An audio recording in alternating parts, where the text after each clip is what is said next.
Why does it feel like no one has any hobbies anymore? Our parents seem to do everything, forming terrible garage bands, turbocharging beat up cars, dynamite fishing with an uncle called Larry, basically anything that got them out of the house. But now, most of us are scrolling on TikTok, watching 24 streams of other people living their lives and grinding for a new gold skin on COD until 2 a.m. The scary part though, is that it's not even our fault. And it's not because we're just lazy. Something has changed. The internet has industrialized our attention, replacing hobbies with apps, and now a generation that should be in its prime is sleep deprived, obese, and side hustling. But to understand how all this happened, and why it matters more than you may think right now, we need to head back to 1985. So it's 1985. A kid spends all Saturday at the empty parking lot behind the strip mall with his skateboard, falls 17 times, gets laughed at by older skaters, dusts off, tries again. Finally, he lands the trick he always wanted. Not perfect, but it counts. He flies home, bursting through the door, yelling, calling for his mom. She's not home, but he calls his best friend anyway and tells him all about it. That night, he draws a comic of himself as a skate superhero. Next day, he's back at the lot, working on a new trick. Now fast forward to 11:30 in the morning in 2020. A phone buzzes under a pillow, and a teenager's hand pulls it out before his eyes are even open. Scrolls through TikTok in bed, half awake. Gets up, eats cereal standing at the counter, watching Instagram stories. Back in his room, he switches to YouTube Shorts. A pile of laundry sits next to him on the bed. Eventually, he gets hungry and orders lunch through an app. Spends an hour in a Reddit thread about anime, then a couple hours playing Fortnite. Before bed, he watches a 2-hour live stream of someone speedrunning Minecraft. Finally, puts the phone down and lets it recharge overnight, ready for the cycle to repeat the following day. Although this story is fiction, I bet some of you watching this right now are wondering how I knew exactly how you spent today. But here's the thing. This story is based on actual research data. Young people in the US aged 16 to 24 spend around 7.5 hours a day on their phone and other digital devices. In the UK, it's the same story.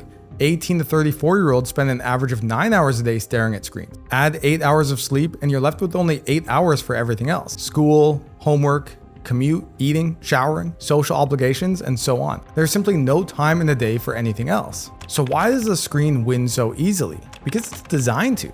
Each swipe gives you a quick treat. No weight or sweat or knees to scrape. You feel good right away, so you keep going. All the small gaps in your day disappear. The slow walk to the bus, standing in line. Even going to the toilet is now filled by endless digital content. When every quiet moment is gone, there is no space for boredom.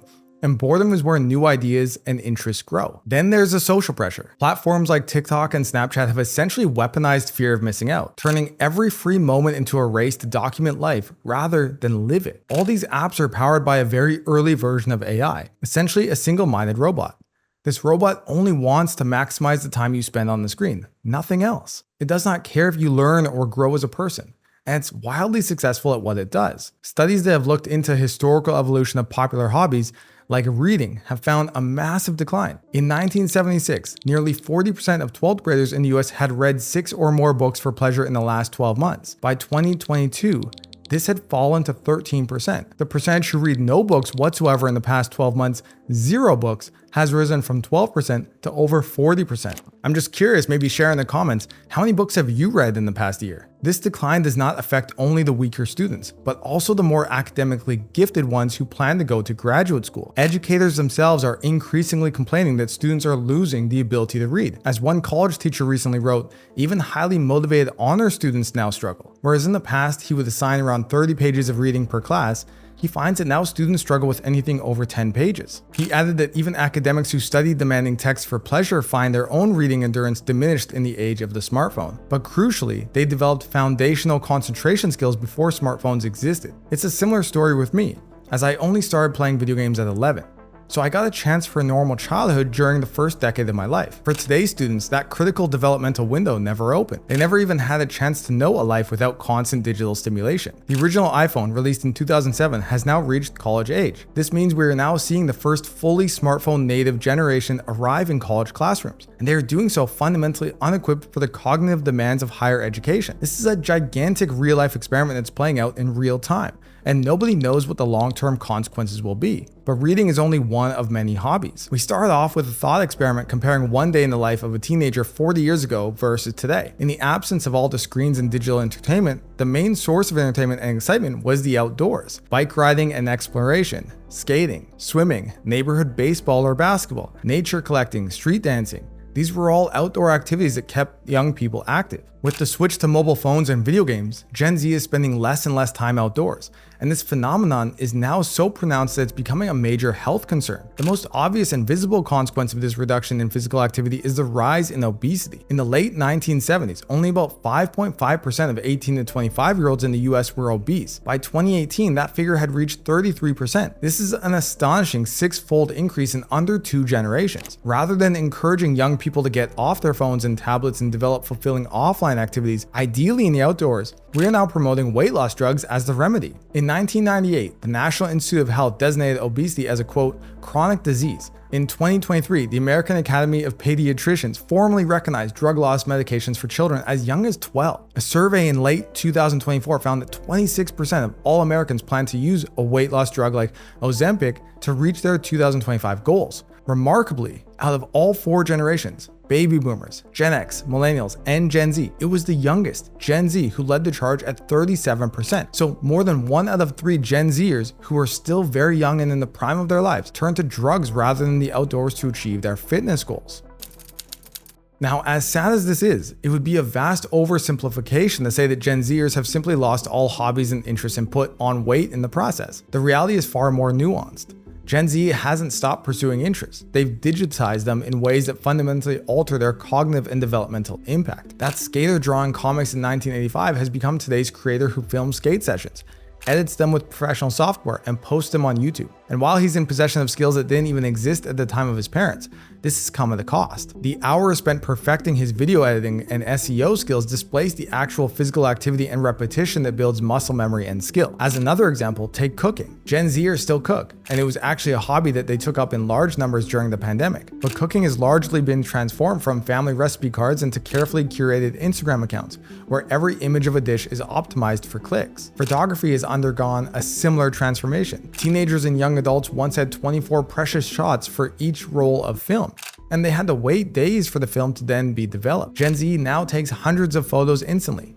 deleting imperfect ones before they're even processed. What was once a practice that built patience and visual literacy has become a rat race that demands constant curation for social media. In other words, photography has become transformed from a reflective practice into just another metric for digital validation. What I'm trying to get at is that many of the activities that once happened in parks, community centers, or backyards now happen on screen. This screen-based existence has also rewired fundamental cognitive processes in ways we're only beginning to understand. The constant micro distractions of notifications and infinite scroll have eroded the ability to focus deeply. Sitting down with 0 distractions to tackle something hard, like reading 30 pages straight, that's nearly impossible for Gen Z. The quality of social connections has also eroded. In 1985, that skateboarder's triumph led to genuine human interaction, like calling his friends, sharing physical space, creating something tangible to show others. Today's digital interactions are often one-to-many performances that are stripped of authentic reciprocity. The teenager documenting their skate session for YouTube isn't sharing with one friend, but broadcasting to an invisible audience. Validation comes in the form of likes from people he doesn't even know. This has created a generation that's simultaneously hyper-connected and profoundly lonely. This is what it means to be the first truly smartphone native generation. Hobbies haven't disappeared, but they've become absorbed in the digital ecosystem. The activities themselves are now intertwined with screens and online platforms in ways that fundamentally change how they're experienced. Yet there's an even more insidious shift happening beneath the surface. Many of these digitized hobbies aren't hobbies at all, but side hustles performed under the guise of leisure. That Instagram cooking account isn't just about making dinner. It's very often a monetization strategy or potential career path. Gen Z's celebrated self-awareness has morphed into a compulsive need to document and market every interest. This turns hobbies into side hustles before the person has even had time to simply enjoy them. This takes a devastating toll on the mind. The very activities that should provide mental relief now demand the same strategic thinking as academic or professional work, eliminating any true downtime. The obesity statistics I mentioned earlier speak to the physical toll of this trap. When 1 in 3 young people in their physical prime resort to pharmaceutical solutions, despite being saturated with fitness content, it signals that something is profoundly wrong. Gen Z is all about self-improvement, but the whole thing is often just a hollow performance and imitation, rather than the real deal. And forget about hobbies even. Just walk down a busy street in a large city and you'll spot teenage girls crossing and recrossing the same intersection 3 or 4 times for no other reason than to capture the perfect clip for Instagram. I mentioned earlier that the loss of hobbies is becoming a major topic of concern for various organizations, and for good reason. A recent review highlighted the far-reaching benefits of traditional hobbies. Engaging in hobbies reduces the odds of experiencing depression, lowers anxiety, and improves overall mental well-being. Hobbies also promote relaxation, enhance self-esteem, increase happiness and life satisfaction, foster resilience, and improve social relationships. In the later years of life, hobbies are actually protective against mortality. In other words, you are more likely to live longer if you have hobbies as you grow old. Presumably, this is because hobbies stimulate mental and physical activity, postponing age-related decline. So as enjoyable and deeply satisfying as hobbies can be, their even more important upside is the positive effects on the quality of our life over the long term. So if you're tired of spending your day on screens and you want to re-engage in this awesome world around you, then click the video on your screen now to learn the 4 key strategies you need to break your screen addiction and reclaim your life.